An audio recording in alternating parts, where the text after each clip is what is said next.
Hello everyone, நான் Madan Gowri and hello MGs.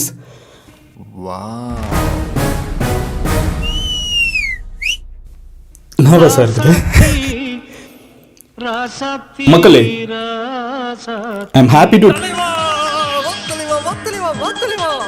tell you all that I am getting married this year. இந்த வருஷம் எனக்கு கல்யாணம் ஆக போகுது. ఎవరిచ్చారు? అది మీ తమ్ముడే ఇచ్చారు.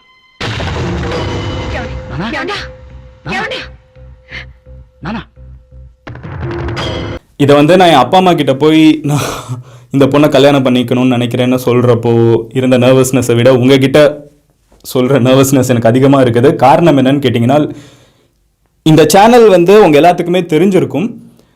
ஒரு பிரேக்கப் ஏற்பட்டதுனால தான் அந்த ஒரு சின்ன ஒரு லோன்லினஸ் எனக்கு இருந்துச்சு. அதுலேருந்து நான் வெளியே வரணுங்கிறதுக்காக தான் இந்த சேனலே நான் ஆரம்பித்தேன். నాతో చెప్పిస్తావా? అరే, నా తండ్రితో సంసారం చేసి నిన్ను కని రోడ్డు మీద పడేసి మీ అమ్మ చచ్చిపోయిందిరా. இப்போ நான் கல்யாணம் பண்ண போகிற பொண்ணு அவங்க தான் இந்த சேனல் ஆரம்பிச்சதுக்கு காரணமே. மனதில் நின்ற காதலியே மனைவியாக வரும்போது சோகம் கூட சுகமாகும், வாழ்க்கை இன்பவரமா. ஸோ லைஃப் வந்து ஒரு சர்க்கிள் வந்து சேர்ந்துருக்கு அப்படின்னு நினைக்கிறேன். அஃப்கோர்ஸ் யாரையும் விட உங்களுக்கு தான் இருக்கிறதுல அதிகமாக உரிமை இருக்குது. அப்புறம் மதனை சொல்லு, பொண்ணு யார், ஸ்டோரி என்ன அப்படின்னு கேட்டிங்கன்னா கண்டிப்பாக உங்ககிட்ட பதில் சொல்லாமல் போக முடியாதுன்னு எனக்கு தெரியும். அதனால் வாழ்வில் செல்வங்கள் எல்லாம் ஒன்றாக சேர்ந்திட வேண்டும், பூவே உன் புன்னகை என்றும் சந்தோஷம் தந்திட வேண்டும். ஆசை காதல் கைகளில் சேர்ந்தால் வாழ்வே சொர்க்கம் ஆகுமே. ஆனந்தம் ஆனந்தம் பாடும் மனமாசை. அதனால்தான் இந்த வீடியோ வந்து இன்ஸ்டாகிராமில் வந்து நான் ஷேர் பண்ணுறேன் ஃபோட்டோஸை. நீங்கள் அதில் பார்த்தீங்கன்னா உங்களுக்கே தெரியும். அவங்களோட பேர் நித்யா. அண்ட் நினைவெல்லாம் நித்யா அப்படின்னு ஒரு படம். அந்த படத்துல இருந்து நீதானே எந்தன் பொன் வசந்தம், புதுராஜ வாழ்க்கை நாளை உன் சொந்தம். Varun, what are you doing? டேய் என்னடா மச்சான் அவன் பாட்ட மாத்திட்டான். டேய் ஏதோ கலனோட்ட மாத்துற மாதிரி ஷாக் ஆகுற. ஃப்ரீயா விடு, எல்லாம் ஒரு கேல்குலேஷன் தான் பண்ணிட்டு இருக்கான். Here we go. ஸோ எனக்கு ஒரு ஆர்கனைஸ்டாகவே நான் பேசல, லைட்டாக அட்ஜஸ்ட் பண்ணிக்கோங்க. நான் மதுரையில் வந்து 12th படிச்சுட்டு இருந்தப்போ அங்கே தான் எங்களோட ஸ்டோரி ஆரம்பிச்சிச்சு. ஸோ 12th படிச்சுட்டு இருக்கப்போ என்னோட ஃப்ரெண்ட்ஸ் வந்து பல பேர் என்கிட்ட சொல்லிக்கிட்டே இருப்பாங்க, மச்சான் என் டியூஷனில் நித்யான்னு ஒரு பொண்ணு இருக்காடா, சூப்பராக இருக்காடா அப்படின்னு சொல்லிட்டு இருப்பாங்க. எனக்கு இருந்துக்கிட்டு சரி ஓகே இருந்துட்டு போட்டோம் அப்படின்னு சொல்லிட்டு நான் அது பெருசாக கண்டுக்கல. நீதானே எந்தன் பொன் வசந்தம், புதுராஜ வாழ்க்கை நாளை உன் சொந்தம். வாசல் வரவேற்கும் மன்னேரும். பிகாஸ் நான் வந்து ஜாலியாக என் ஸ்கூலில் சைட் அடிச்சுட்டு சுற்றிட்டு இருந்தேன். நம்மளுக்கு இந்த லவ் ரிலேஷன்ஷிப் எல்லாம் பற்றி யோசிச்சது கூட கிடையாது 12th படிக்கிறப்போ. தேவா,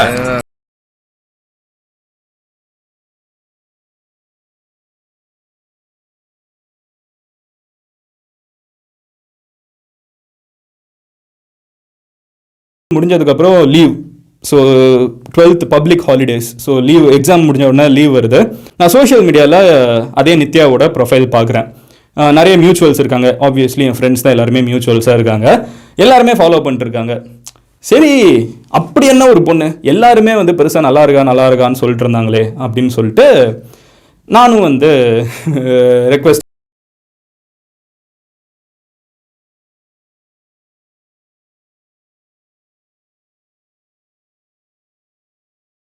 எல்லாம் இப்போ யாரும் அக்செப்ட் பண்ண மாட்டாங்க. ஸோ அக்செப்ட் பண்ணாங்க. உன்னையெல்லாம் கூலிப்படை விட்டு அடிக்கிறோம்டா. உனக்கெல்லாம் எவ்வளவு மாட்ட மாட்டாடா. உங்க அப்பா அம்மா புடிச்சு கொடுத்தாதான் உண்டு. இதெல்லாம் முடியலடா. அப்ப நான் சொல்றேன்டா நந்தினி, அம்பிக்கு உன் மேல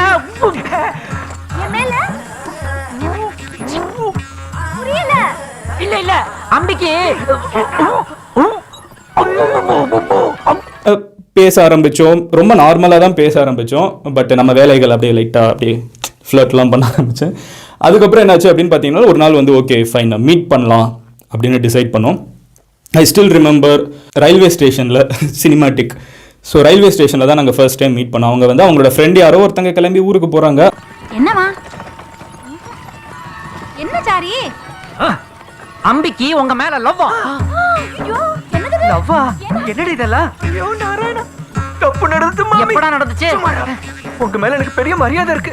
அது அவன் இங்கிலீஷ்ல சொல்லிட்டான், தப்பா எடுத்துக்காதே. அங்க ரெடி. அவங்க ஊருக்கு போகிறப்ப அவங்க ஒரு கேர்ள்ஸ் கேங்காக இருப்பாங்க, அவங்க கேர்ள்ஸ் ஸ்கூலில். ஸோ அவங்க வந்து ஒரு கேங்காக தான் எப்போவுமே சுற்றிட்டு இருப்பாங்க, கேர்ள்ஸ் கேங்காக இருப்பாங்க. அந்த மொத்த கேங்கும் வந்து அந்த பொண்ணை வழி அனுப்புறதுக்கு வந்திருந்தாங்க, வேற ஒரு பொண்ணை வழி அனுப்ப வந்திருந்தாங்க. நித்யாவும் இருந்துக்கிட்டு என்கிட்ட என்ன சொன்னாங்கன்னா, ஓகே மீட் பண்ணுறதுனா ரயில்வே ஸ்டேஷன் வா, மீட் பண்ணலாம் அப்படின்னு சொன்னாங்க. சரி ஓகே சூப்பர் அப்படின்னு சொல்லிட்டு நான் அப்படியே பயங்கரமாக ட்ரெஸ் அப்லாம் பண்ணிவிட்டு போய் மீட் பண்ணலான்னு போனால், ரோஸ் பத்தி கேட்டா அவனுக்கு என்ன?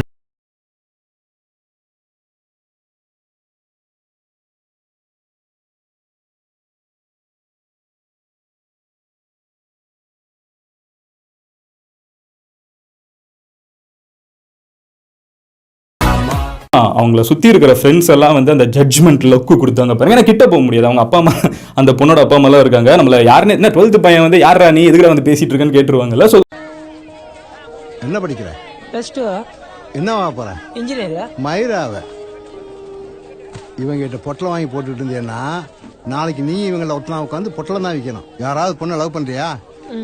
அந்த பொண்ணு உன்ன லவ் பண்ணுதா? எப்படா பண்ணும்? அப்பா அம்மா கஷ்டப்பட்டு படிக்க வைக்கிறாங்க, படிச்சு இன்ஜினியர் ஆகி லவ் பண்ண பொண்ணை கல்யாணம் பண்ணிக்கிட்டு ஹாப்பியா வாழ்டா. அப்படி ஒரு வாழ்க்கை வேணுமா வேணாமா? கொஞ்சம் தூரத்தில் இருந்து தான் நான் பார்த்துட்டு இருந்தேன், ஃபோனில் டெக்ஸ்ட் பண்ணிட்டு தெரியுறேனா அப்படின்னு அந்த தூரத்தில் இருந்து தான் பார்த்துட்டு இருந்தோம். I still remember the first time I சா ஹர். ஸோ என்னாச்சு அப்படின்னு பார்த்தீங்கன்னா, நான் வந்து அவங்கள மதுரையில் இருக்கிற ரயில்வே ஸ்டேஷனில் அந்த மேலே இருக்கிற போயிட்டு வர வழி இருக்கும்ல, நடந்து போகிறதுக்கு வழி வச்சிருப்பாங்கல்ல, ஒரு பிளாட்ஃபார்ம்லேருந்து இன்னொரு பிளாட்ஃபார்முக்கு, அதில் தான் நான் மீட் பண்ணேன்.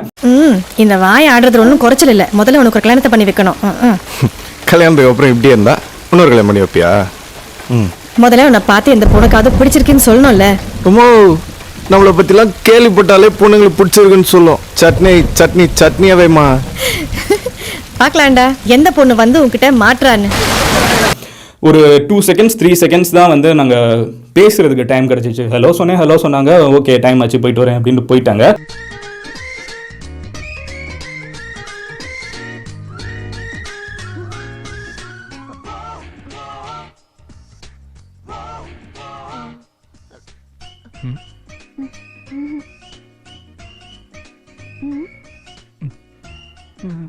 இங்க பாரு, பஸ்ஸுக்கு நிக்கிற மாதிரி நிக்கிறாங்க.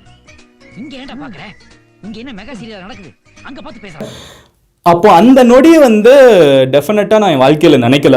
ஓகே இந்த பொண்ணை வந்து என் கரியரை மாற்ற போகிறேன், என் லைஃப்பை மாற்ற போகிறேன், எதுவுமே நினைக்கல. ஓகே சூப்பராக இருக்காங்க, பார்க்குறதுக்கு நம்ம கிட்ட பேசுகிறாங்கன்னு ஜாலியாக தான் இருந்துச்சு. அழகான மனைவி, அன்பான துணைவி அமைந்தாலே பேரின்பமே. மடி மீது துயில சரசங்கள் பயில மோகங்கள் ஆரம்பமே. பட் அதுக்கப்புறம் பேச பேச ரொம்ப பிடிச்சிருந்துச்சு, பழகணும். அந்த பொண்ணு அவங்க வந்து வேறு காலேஜ், அவங்க வந்து இன்னொரு ஊரில் இன்னொரு காலேஜ். ஸோ நாங்கள் 2 பேர் வந்து ஒரே ஊரில் இருந்திருந்தாலும் ஆக்சுவலாக அடுத்தடுத்த ஏரியாவில் இருந்திருந்தா கூட எங்களுக்குள்ளே வந்து ஒரு லாங் டிஸ்டன்ஸ் ரிலேஷன்ஷிப் மாதிரி இருக்கும். பிகாஸ் அடிக்கடி மீட் பண்ண முடியாது.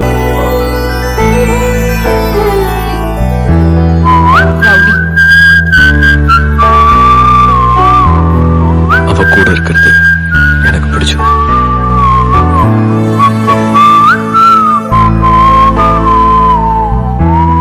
வேறு ஊருக்கு படிக்க போயிட்டுருப்போம். ஸோ எப்போவுமே வந்து லாங் டிஸ்டன்ஸ் ரிலேஷன்ஷிப் மாதிரி ஃபோன் கால்ஸ் அப்படி தான் போயிட்டு இருந்துச்சு. But we really got attached. எனக்கு ரொம்ப பிடிச்சிருந்துச்சு அவங்கள. அப்போது வந்து ரொம்ப அட்டாச் ஆகிட்டேன். ஓகே இவங்கள தான் கல்யாணம் பண்ண போகிறேன் அப்படிங்கிற மாதிரி தான் அந்த ரிலேஷன்ஷிப் அப்படி இருந்துச்சு. நான் வேறு யாரை பற்றி யோசிக்க கூட இல்லை. ஓகே நித்யா தான் நம்மளோட ஒய்ஃப் அப்படின்னு நினச்சிட்டு தான் லைஃப் போயிட்டு இருந்துச்சு. அப்படி போயிட்டு இருக்கப்போ கரெக்டாக காலேஜ் முடிக்கிற காலகட்டத்தில் மாஸ்டர்ஸ் நான் பண்ணேன், அவங்க வேலைக்கு போயிட்டாங்க. ஸோ அப்போ மாஸ்டர்ஸ் நான் முடிக்கிற காலகட்டத்தில் ஒரு பஞ்சாயத்தில் வந்து இருந்தாலும் மனுஷங்கன்னா சண்டை போட தான் செய்யணும், எல்லாமே நடந்திருக்கும். பட் அத்தை பண்ணு நல்லா காசு சம்பாரி. 40-45 வயசுல அப்படியே ஒரு ஸ்டாப் போடு. ரோட்ல நண்டா 4 பேர் சல்யூட் அடி. டேய் தேவா, வாழற வரைக்கும் எப்படின்னா வாழலாம்டா. ஆனா சாகும்போது நல்லவனா சாவு. அந்த ஒரு ரிலேஷன்ஷிப் பிரேக்கப் வந்து ரொம்ப சீரியஸான பிரேக்கப்பாக இருந்துச்சு. ஏன்னா எப்பவுமே சண்டை போட்டால் அடுத்த நாள் பேசிடுவோம். பட் இந்த சண்டை வந்து ரொம்ப சீரியஸான சண்டையாக இருந்துச்சு. எல்லா இடத்துலையும் பிளாக் பண்ணி வேற வச்சுட்டாங்க. அவ கைய விட்டு தாம் போயாச்சு, கண்ணு ரெண்டுமே பொய்யாச்சு. காதல் என்பது வீண் பேச்சு, மனம் வந்தாலே புண்ணா போச்சு.